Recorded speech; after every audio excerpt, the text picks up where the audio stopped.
the measurement profession. And this is the second of 3 webinars that our special interest group in measurement and education is offering as SIGME. We are the educators of measurement SIGME. Brian Leventhal, who is on this call, is the chair of the SIGME, and he's helped us organize this webinar series. And our next webinar, as you can see on your screen, is Thursday, August 13th from the same time slot, 2 to 3 p.m. Eastern Standard Time. So if you're interested in signing up for that webinar, you can go to NCME's website and register for the webinar there. And so we're going to go ahead and get started. I want to give the panelists an opportunity to introduce themselves. And I will share my screen. So our first panelist to introduce themselves is Sarah. And so Sarah, take it away. Please tell us a little bit about the program that you are involved with and include details such as the setting of the program, the number of full-time and part-time students, number of faculty, and so on. Great, thank you so much for having me, Alison. My name is Sarah DePoli, and I'm an associate professor at the University of California in Merced, which is the newest campus, a part of the UC system. I act as associate editor for psychological methods and multivariate behavioral research, and got my PhD about a decade ago from University of Wisconsin in Madison in quantitative methods. I'm currently in a psychological sciences department. We have 3 areas of emphasis in this department, quantitative being 1, developmental is the 2nd, and health psychology is the 3rd. We do have a 4th on the horizon. We're building campus and always looking on ways to expand the department. But we wanted to make sure that the 3 that exist were cohesive before adding a 4th area, but that is on our horizon. We currently have 6 faculty members, a part of the quant area. They range in expertise. We have a breadth of expertise in our department, which includes Bayesian statistics, SEM, multi-level, IRT measurement, meta-analysis, missing data. Really great colleagues. I'm very lucky. These 6 faculty members, we oversee a rather small cohort of graduate students currently. We have just about 8 to 10 PhD students at any given time. Part of that is that our faculty base is pretty young in that we've hired 3 of them in the last 2 years. And so they're just now building their labs. But we're very excited for a season of growth. Thank you. Brian, would you like to tell us a little bit about yourself and your program? Sure, thanks, Allison. I'm an assistant professor at James Madison University. I am a part of 2 academic programs, the Assessment and Measurement PhD program and a Quantitative Concentration in a Psychological Sciences MA program. And both are housed in our Department of Graduate Psychology. So at JMU, our psych department got so large that it split with now separate undergraduate and graduate departments. Because of our academic program partnerships with our Center for Assessment and Research Studies, which is our on-campus assessment center, we have 9 full-time faculty in the PhD program, but really what this comes to is about 4 faculty time equivalent because of our split responsibilities. We're non-traditional faculty in the sense that we're all on 12-month contracts, and we advise about 1 to 3 students each with a mix of PhD and master's. Because of our partnership with our on-campus center, all of our graduate students are fully funded, including our master students. And also they get a stipend as well, which is really nice to advertise when we recruit. So although these stipends aren't much, Harrisonburg isn't really that expensive of a place. So it's livable where we can really advertise that most graduate with little to no student debt. The PhD program takes about 3 to 4 years to complete, depending on what the background master's is in prior to coming. If students go through our 2-year master's program, then they complete their PhD in about 3 years. We currently have 2 part-time PhD students, 9 full-time PhD students, and 7 full-time master's students. Thanks, Brian. Kendra, would you like to jump in and tell us about yourself and your program? Sure. Good afternoon. My name is Kendra Middleton. I'm an associate professor at Howard University, where I am the educational psychology program coordinator. And our program also is relatively small. It's housed within the School of Education, within the Department of Human Development and Psychoeducational Studies. We have 4 faculty members. 2 of them are administrators. One is department chair and one's in the graduate school. So they're kind of part-time, which is typical for our program to get pulled to administrative duties. We typically have between 10 and 15 full-time students each year. We do not have any part-time students. Our classes are actually all, well, I'll say about 95% offered in the evenings between the hours of 5 and 10 p.m. So most of our students actually work full-time, and then they also go to school full-time in the evenings. In recent years, we admit about 2 to 4 new students into the program just because we only have 4 faculty, and we want to make sure that it's manageable. And the graduate programs within the School of Education at Howard are designed to be smaller so that students can have a more familiar feel within their programs. Thank you very much. And Dr. Wilsey, would you like to tell us about yourself and your program? John Wilsey. ERM, I'm just giving her a hard time because she graduated a long time ago and needs to drop the Dr. Wilsey stuff. ERM is a department, a methodology department within the School of Education. Within that, we have 2 distinct program areas. One is measurement and quantitative methods, and the other is program evaluation. And then also, we're a service unit for the university, as a lot of departments like ours are, and we provide basically all the stat methods for all the social sciences at the graduate level in the university. And then our department is paired with our Office of Assessment, Evaluation, and Research Services that houses all of our sponsored research and contracts. And I mention that here as especially relevant because we do fund all of our master's and PhD students, and ORS is the structure that allows that. And we view it as an essential part of our curriculum because it has this set of applied experiences that students get outside of class. And that's grown quite a bit over the last several years. We're anywhere between 35 to 45 active program students at any given time, but that is across both areas. And recently that's probably skewed a little more heavily to program evaluation. Right now we've got about 10 active PhD students and 5-6 active MS students in the measurement and quantitative methods area. And we're trending a little smaller as an overall department right now, even before COVID, because 3 and 2 years ago, respectively, we had really small recruiting classes for reasons we don't totally understand. But our recruiting and admissions and yield has been trending up. We took a small bump this year, and maybe we'll get into it later, where we lost about 5 students to COVID-related changes in plans. We have 8 faculty and 2 soft money researchers. The soft money researchers working within ORS. Of those 6 faculty are measurement or quant. So our faculty is largely measurement quant faculty. But that number is a little misleading, kind of like Brian mentioned, with if you sort of look how things are split. I'm one of the 6. I'm mostly administrative as the chair of the program. One is currently vacant that we hope to be able to search on if budgets ever rebound. And one teaches strictly service stat courses. So that really takes us down to 3 or 4 like measurement faculty, which is still a pretty good size, I think, for a department like ours. It's probably all that's super relevant now, and we'll hit on more as we go. Great, thank you so much. So we'll jump right in and talk about the general strategies that you use for recruiting.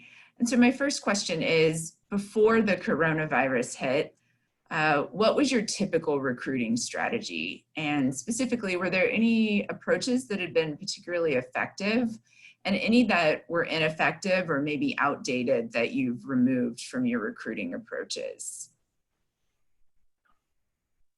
Brian, do you want to jump in and take this question first? Sure. So I have I guess quite a few. We've had a few different recruitment strategies over the years, at least since I've been at JMU, some more effective than others. As I'm sure it is with most programs, we don't have a sink or swim philosophy. All of our students we admit to our programs, we expect to find success, graduate, and also contribute to their graduate assistant work in our assessment center on day one. So to do this, we have to have high admission standards, but of course this then presents an even more difficult challenge of not only recruiting students to the program, but recruiting the students that we want to our program. So although we have expectations for success in undergraduate classes, of course, we rely a lot on prospective students' letters of recommendations, research experience, their interests, soft skills, including written and oral communication, and their attitudes about learning. But in order to understand these last few, we need to spend a lot of time interacting with these students before we can make any determination, which of course takes a lot of time when recruiting them. This is all to say that I really see recruiting as kind of a two-pronged problem. First, it's getting students to just know about our field and our program in general, and then getting specifically the students we want to apply to our program. But splitting this up has actually, I guess the quote-unquote cheapest recruitment strategy has really been the development of our website. We continually make sure our program website is up to date and really catchy. We found a lot of prospective students are more likely to stay on the website if there's engaging videos. So we've worked with our alumni, current students, and JMU media resources to create eye-catching informative videos, I guess.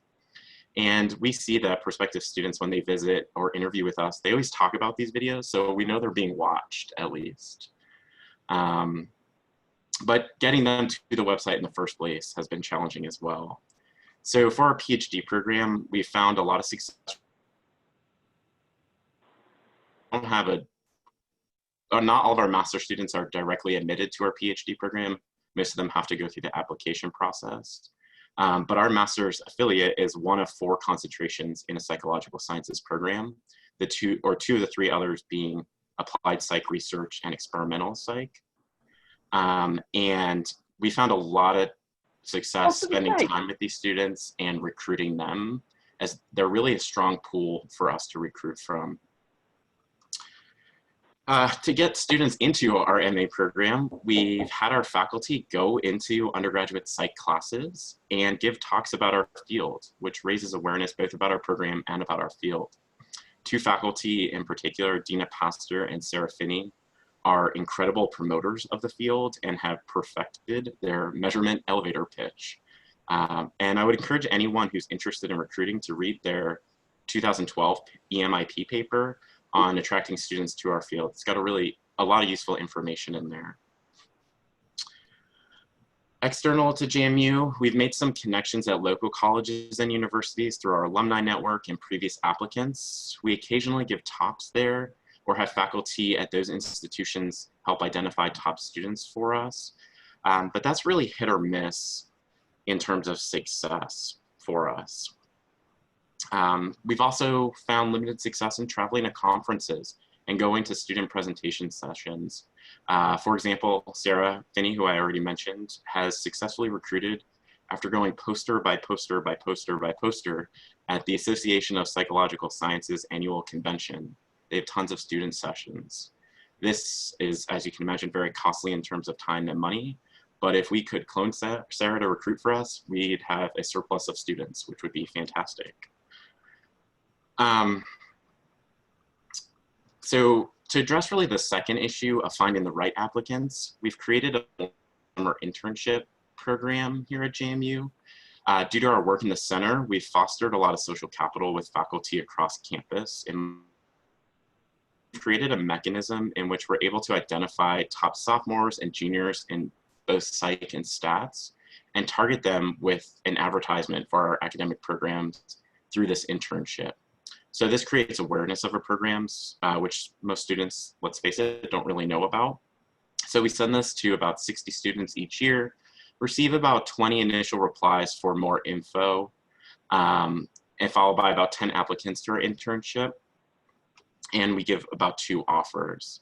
So this helps us create a pipeline from undergrads at JMU. But of course, this is only from JMU. And so we have some mechanisms to recruit that are effective but costly, I guess, in short.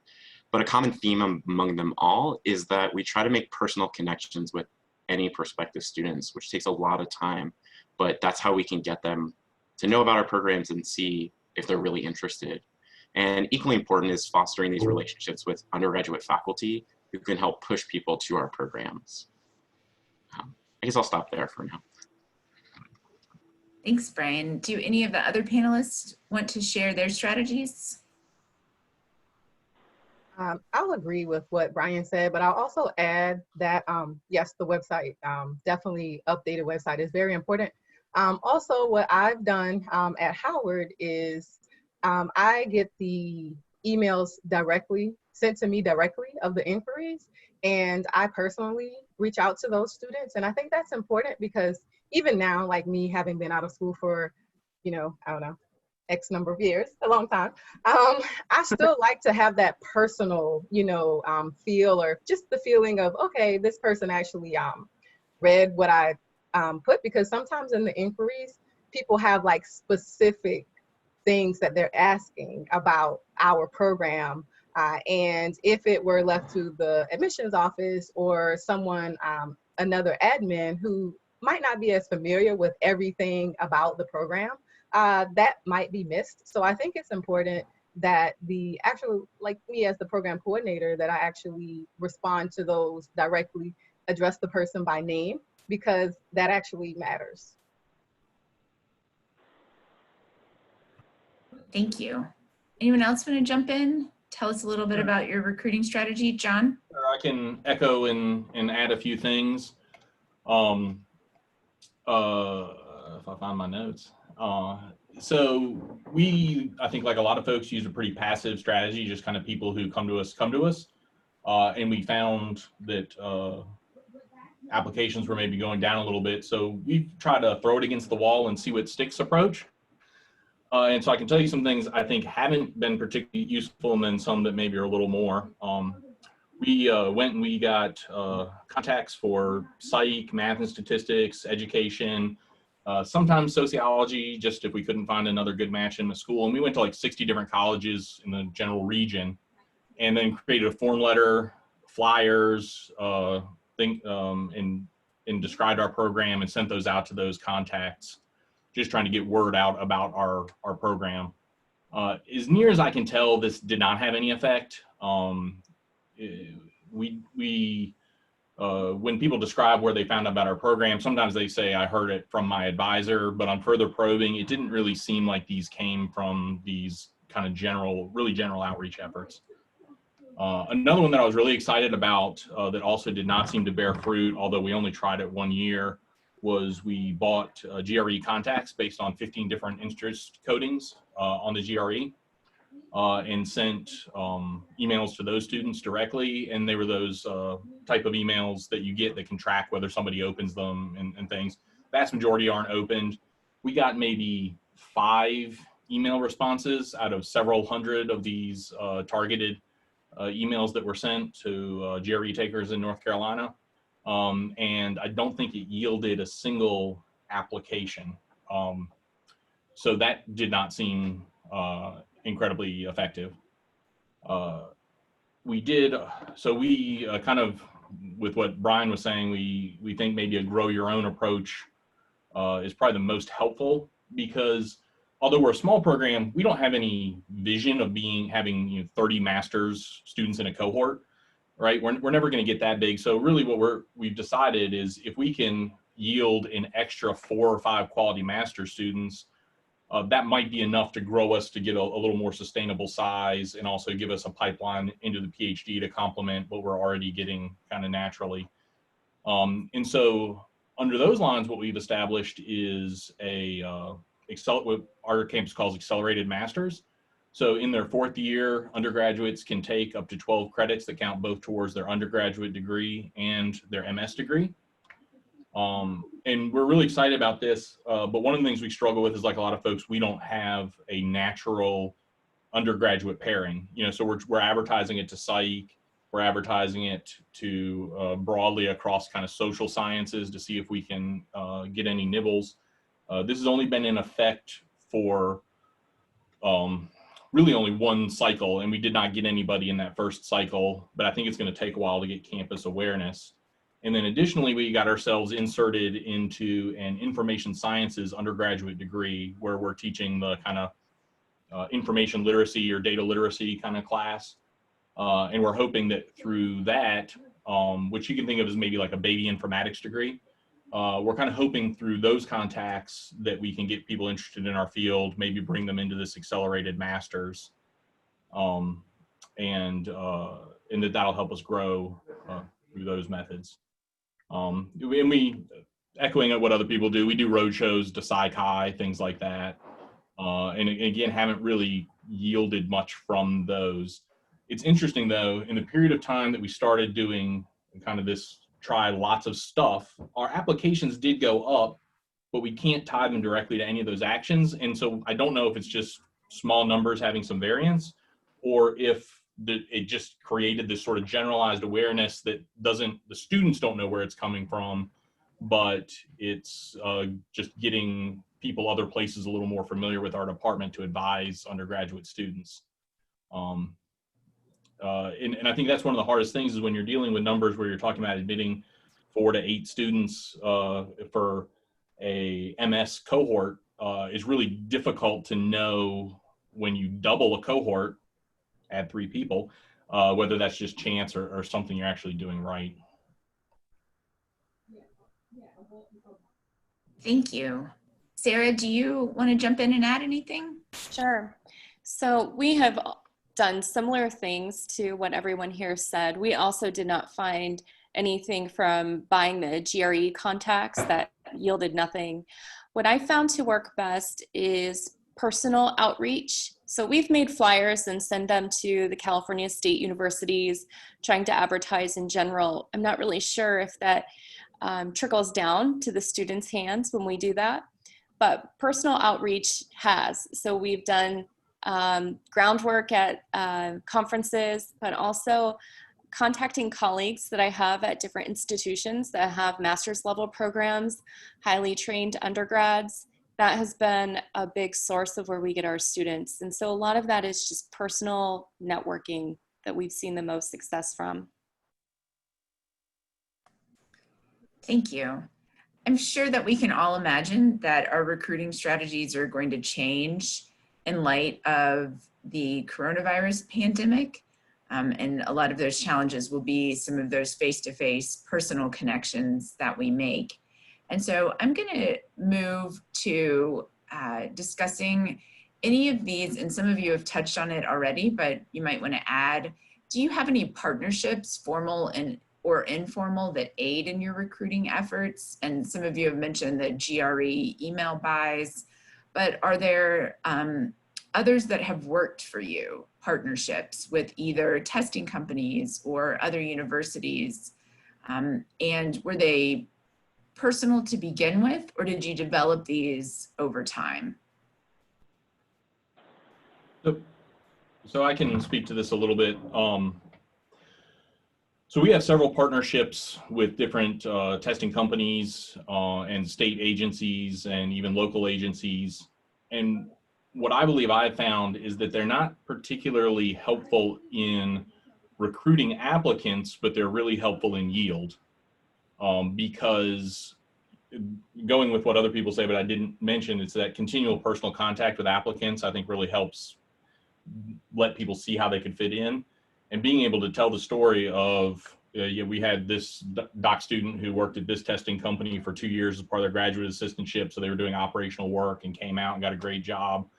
I think it really helps seal it. And then you put them in touch with that student who describes the way that they were kind of laddered up to the point where they were essentially working as a part-time psychometrician at let's say a licensing agency. And so I think it's inherently valuable to be able to tell these stories to yield people.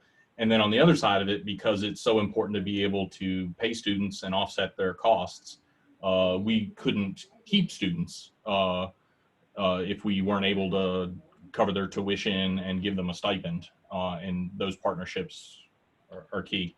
Most of them did start off through informal and or personal contacts, but several of them are now institutionalized to the point where they're just kind of ongoing things and have survived changes in the grantee organization or partnership organization rolling over and just continue to go on. Thank you. Anyone else want to tell us about any partnerships that your programs have developed? So I can chime in.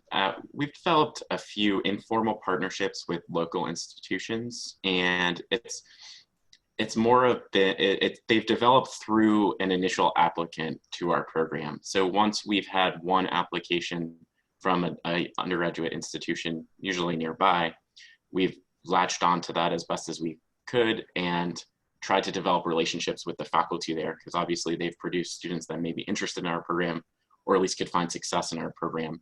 So we've tried to latch on as best as we can. We haven't, at least to my knowledge, invested in any of these like financial partnerships, I guess. But maybe that's something, or it sounds like those aren't too successful anyways, so.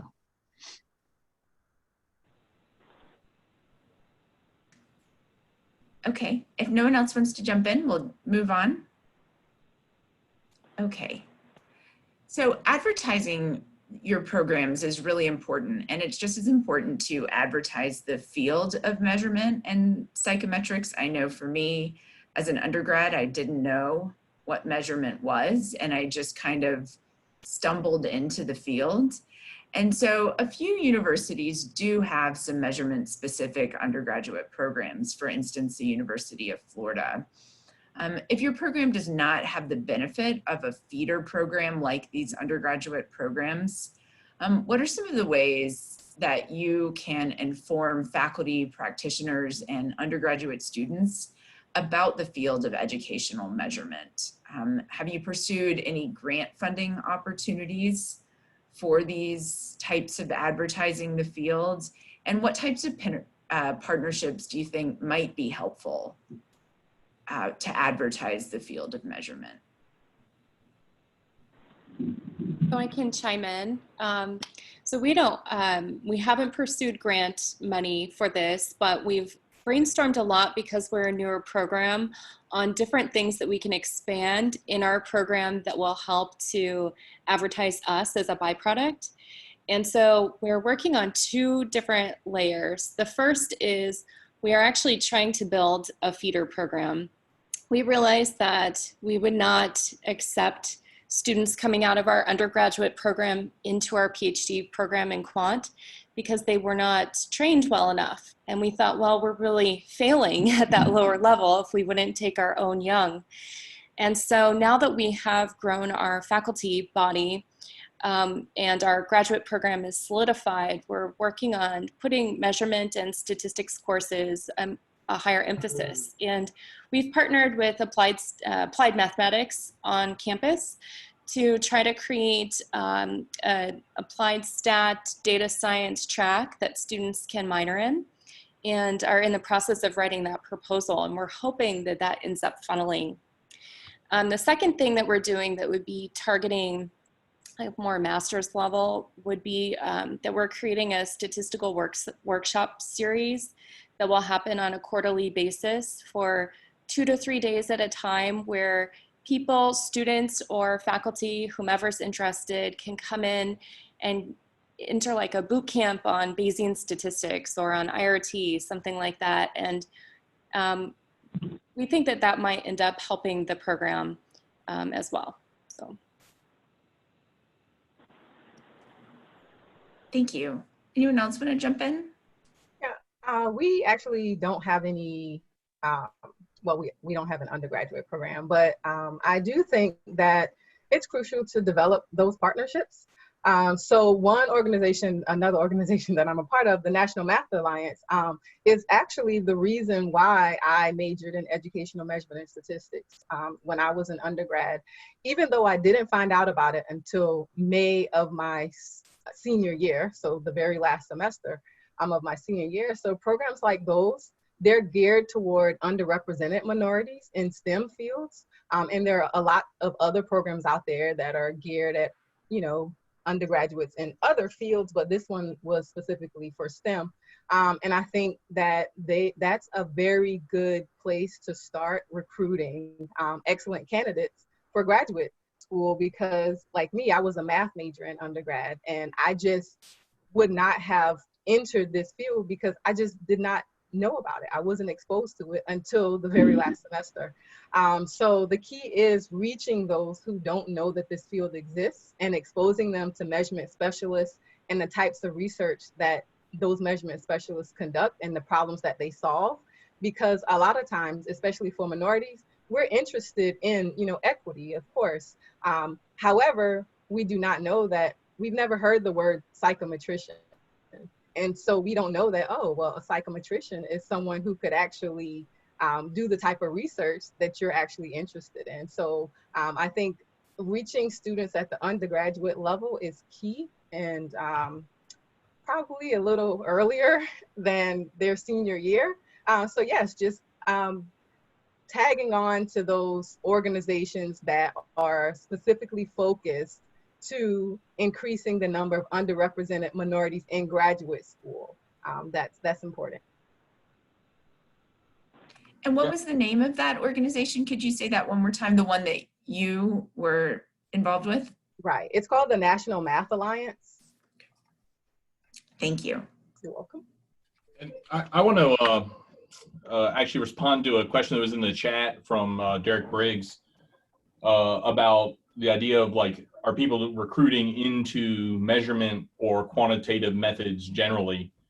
And I think traditionally we've often recruited as quantitative methods generally because there is so little awareness about what measurement is. And then kind of through the exposure of coursework, people grow to view themselves as measurement or psychometricians. And I think that's worked pretty well in the past, because a lot of us came into the field as people who were in a social science and good at quantitative skills, and didn't really see ourselves in the more traditional path for, say, like a psychologist, like to go into social psychology or clinical or something like that.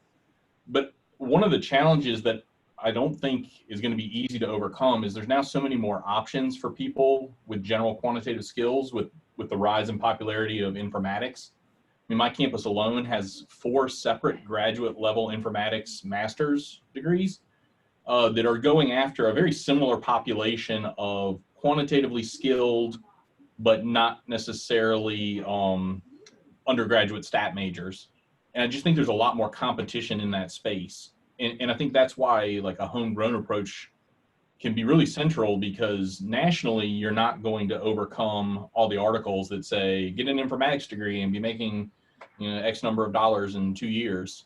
And you've got all these success stories. I think Duke has like 1,000 applicants for their MS program in informatics every semester or something like that. And so I don't know how you ever overcome that level of awareness competing for those same master's heads, but it's what we're trying to do.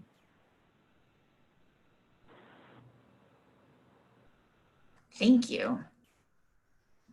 All right, let's look at our increasing diversity. So relative to other professions, as Steve Sireci points out, there are few people of color in educational measurement. For some groups, such as African Americans, the representation is extremely low. How do you address this issue in your own recruiting? And dreaming big, how do you wish you could address this issue? So if you had a lot of resources and time and things like that, how could you increase the diversity? We've heard about some already from Kendra. But what else have you been thinking about for increasing diversity in the field? Who wants to start? I can, I feel like I've been talking a lot, but I can start real quick. So ERM, my department, Educational Research Methodology, is probably the most diverse graduate program in the School of Education, perhaps, I think probably in the whole university. However, if you look at the breakdown, most of the students of color, at least of African descent or from African countries, are in the program evaluation. And so that leaves us in the measurement side. We can celebrate as a department's diversity success, but we're still struggling with getting our recruitment numbers up. And so one thing we've done is we're doing right now a Pathways grant application, which is designed to get historically underrepresented students into quantitatively oriented programs. And we're casting the net wide, but I'm one of the PIs, and my hope is to circle in as many of these fellows that we're going to have into ERM. And which we're partnering with A&T. So A&T is an HBCU, UNCG, we're an MSI, a minority serving institution. And so we've got a great pool of really talented folks to pull from, and we're going to hopefully be able to use that IES money to recruit in, do boot camps, introduce people to the field, and then defray some of the costs of their education. I don't think it's a magic bullet, but it's what we're trying.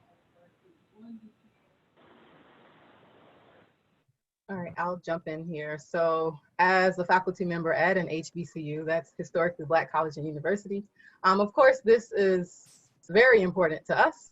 It's part of our university mission and of course the program's mission.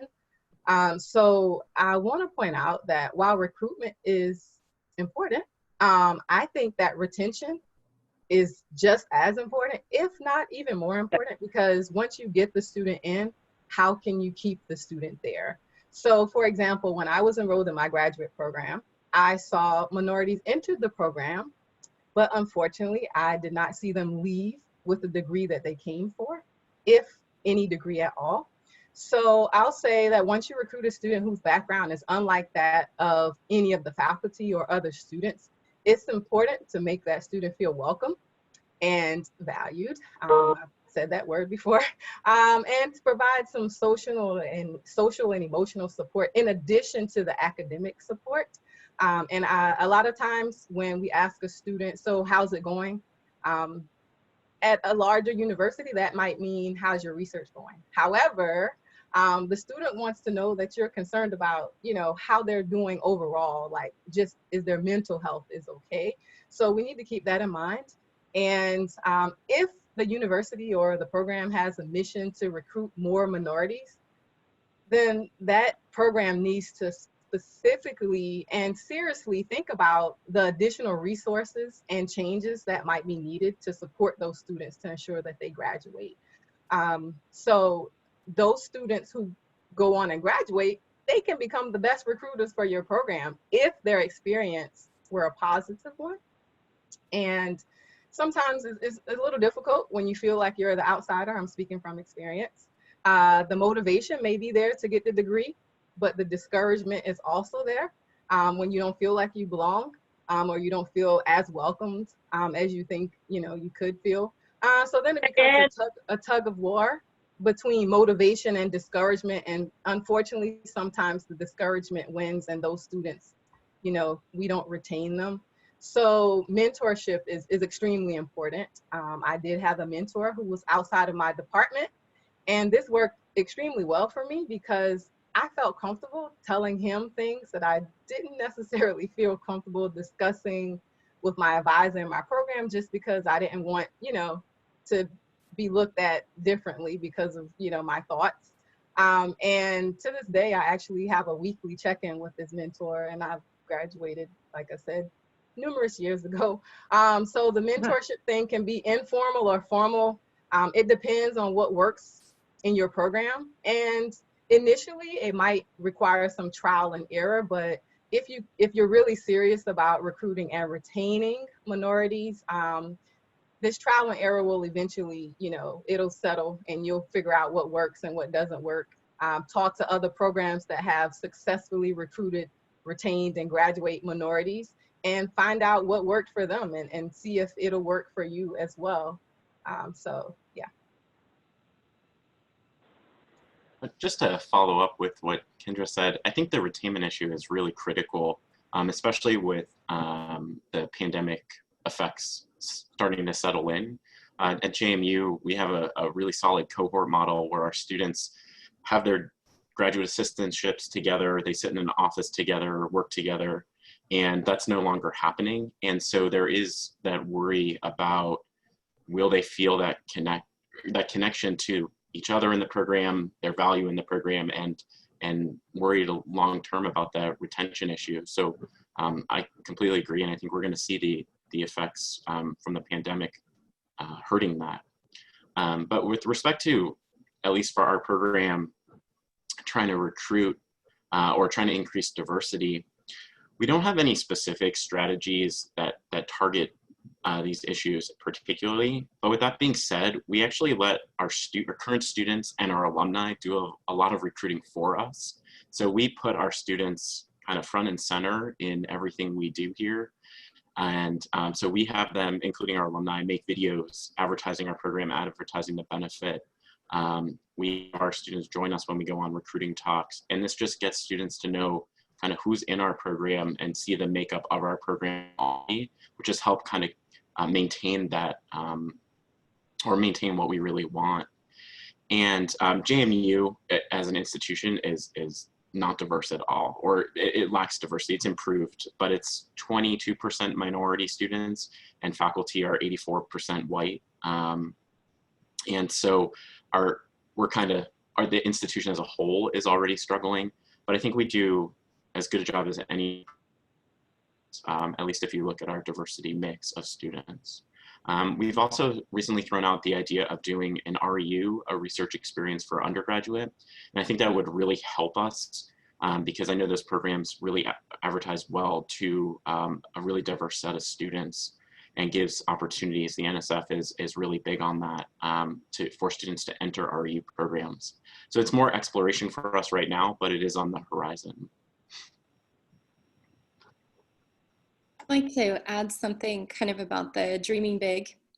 I was thinking about this in the context of faculty recruitment, which I'm heavily involved in because we're just such a quickly growing university. And one thing that we talk about is that minority status, women, people drop off as they get higher in the education system. So you start with one pool at undergrad and it's a little less at master's, a little less at PhD.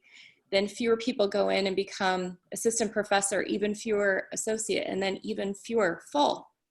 And so my big dreaming aspect would be to increase diversity at the undergrad level and then foster continuing education at that level. And then you would, as a byproduct of that, have a larger pool to recruit from for graduate level, and then hopefully then be able to facilitate increasing the diverse population at the faculty level as well. So that's something we talk a lot about at UC Merced.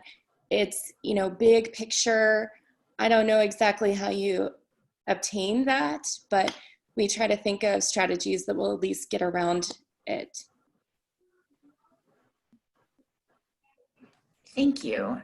So I think that we'll move, and I think this is one of the most timely questions, and it just popped up in the chat, is about partnerships. And in the chat, we see Mark's question. It asks for panelist experience with university industry partnerships. And then, but for non-industry partnerships, are there fields that you use specifically to recruit graduate students from? Are there fields that you would like to target? And are there any industry connections that you think might be beneficial to your recruiting approaches? I know that Dr. Wilsey has already told us a little bit about his approach, but does anyone else have any thoughts about these targeted partnerships or even non-measurement fields that you've had success recruiting from? I think it's important to recruit teachers, classroom teachers, administrators, and working in a school of education. I've realized that that's actually a lot of our students are classroom teachers and administrators, even school psychologists, because those are the people who are actually in the classroom and they actually have the research ideas that we might not think about if we weren't in the classroom, or with the school psychologists, the behavioral issues that actually could impact the student's performance. They're the people who come to the table and they have a lot to add that we just don't know because we don't have that experience. As far as the industry partnerships, we do have a partnership with ETS, but it's for graduate students. So those students are already in graduate school, but we offer stats course. Well, there are 2 different stats courses and a qualitative research class during the summer. So that's a total of about 6 weeks. And some of those students actually have gone on to do internships at ETS, because ETS comes and they talk about, basically what the field is and what type of people they're looking for. So these students are graduate students from across the university. And I'm thinking specifically about I think she was computer engineering, who ended up going to ETS to do an internship as a result of the partnership. And then I think she went to ETS initially, or she might still be there. But yeah, so things like that, they might not necessarily be focused on recruiting students to come work for your company, but just making the student aware and exposing them to your company and what your company does by offering a free workshop. In this case, it's a 2-week workshop that actually has been impactful. And we've had that partnership for, I think, maybe 8 to 10 years now during the summers. Thank you. Any other strategic partnerships that the panelists would like to share with us? Well, let's talk a little bit about distance learning and offering either certificates or courses in an online format. And I think that that's going to be certainly happening in the fall, but do you offer online, let's say, certificates as a recruiting tool? And do you think that having an online course or something like a certificate or a series of courses would be beneficial to your recruiting strategies? Yes. So we started 2 years ago with what until this spring semester not many people had thought of doing or heard about, which was polymodal or polysynchronous course delivery. So it's the classic problem of if you go all online, you can't offer your face-to-face because you don't have the bandwidth, and you can't serve international students if you're all online because of visa regulations. And so the approach we started moving toward is getting approval for courses such that they could be online and face-to-face at the same time. And we had a polysynchronous classroom built that's got several cameras, drop mics, multiple monitors that allows the instructor to deliver content at a distance as well as face-to-face in the same section. And that's how we were going to sort of build out to the point where we could offer an online master's. And our plan is still to offer an online master's. Well, then, of course, COVID hit and everybody's doing essentially that and calling it a hybrid class. Where some students will be there some weeks, some will be distance some weeks. And so it's kind of interesting that we were already moving in that direction and this just catapulted us. So I think the more interesting question is not whether people will offer online programs, it's how many face-to-face programs are going to come back depending on how things go over the next year. But even before COVID hit, when we would go out and do a road show, people would pick up a flyer and they'd say, do you have an online master's? And we would say no, and they would put the flyer back down. So I think that has to be a part of a mix for any program that wants to grow. And we're kind of aggressively pursuing that. You know, I think we want to keep for now our PhD as fully face-to-face as possible, but perhaps develop this polymodal or polysynchronous model for our master's program. I completely agree, John. We proposed this at the university some time ago and got a lot of pushback for a variety of reasons. Some were logistic reasons, some were political, and we were not able to set this up. But I think COVID, I'm trying to look at everything on the bright side, maybe an opportunity to rethink how we educate and what types of programs we can offer. I believe that our PhD program should remain in person, but can see a benefit to having an online master's level program, because I think that there's a need for that.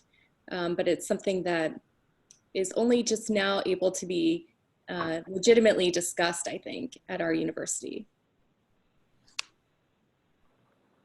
GMU, we have a higher ed assessment specialist certificate program that's linked to our academic programs, but very few of the individuals who would participate in that certificate would have interest in pursuing a full degree in our field.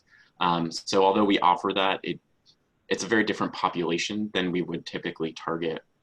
JMU has recently, actually just in the past year, moved into R2 status. And so they're now looking to expand nationally, and we're only one of 8 doctoral programs on campus, and to maintain that status, you have to have a certain number of doctorate degrees conferred in a given 3-year period. So there's been a push to not only just get to the minimum, but to exceed it to maintain that status, our program being one looking to expand. And so we are looking at different options and potential models for doing some hybrid if we want to have students participate across the country in our programs. And now, like everyone said already, the equipment or the infrastructure is already being built ad hoc, but it's being built. And so how can we capitalize on that is a question we want to answer moving forward. Thank you. So we have a little bit more time. I want to first ask if the panelists have any thoughts that they'd like to share that didn't specifically answer one of the questions, but that's important to your recruiting efforts, just thoughts or even questions for the audience. And then also if the audience has any questions that haven't been answered that they'd like to put in the Zoom chat, I'd encourage you to do that now so we can try to get as many questions answered as possible. I had one, it's kind of a question just to throw out there. So about a year ago, our graduate students forced us to create a Twitter account telling us this would be a really good way of advertising our program. And I just want to know if anyone's had success with social media in helping them recruit. It's unclear to me what kind of impact. It's not having a negative impact, and I think it's kind of fun for the students, but I don't know if it is having a positive impact, and I was curious if other people had experience with this.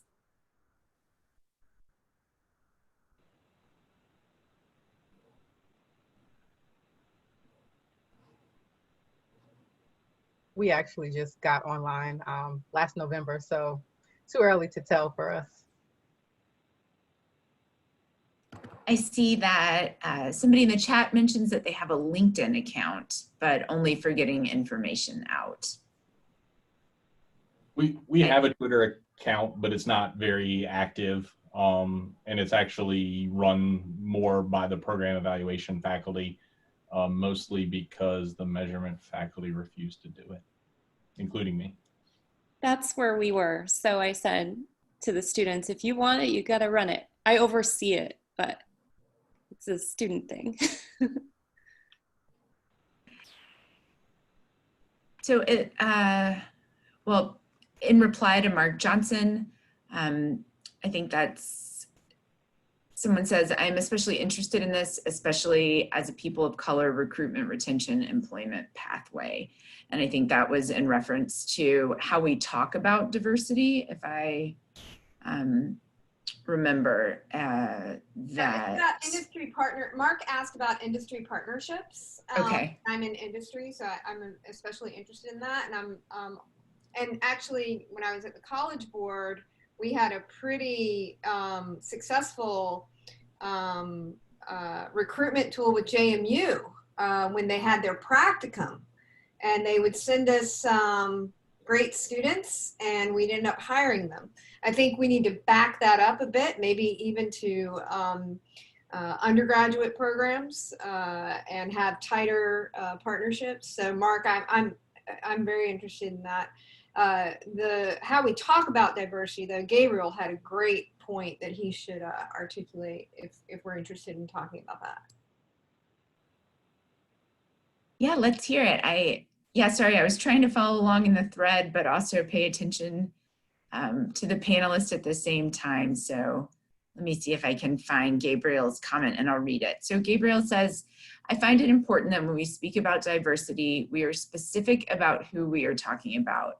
Many measurement programs claim diversity statistics that are made up mostly of international students. And I think that is a huge disservice to any diversity initiative. It also goes to the point about retention, not making a point against having international students, but how we discuss diversity. Do you want to add anything to that, Gabriel, or do any of the panelists want to respond to that? I can add something to it if you'd like me to. I find myself, I'm currently in a doctoral program, and we are a fairly diverse program, but a lot of the diversity in our program does come from international students. And what I have found is that part of the reasoning for wanting to have people of color in measurement programs is because they bring a perspective into the field that is unique to peoples of color from the US. And as much as I enjoy all my friends who are from other countries, they simply don't have the background to facilitate those conversations or to provide that kind of perspective.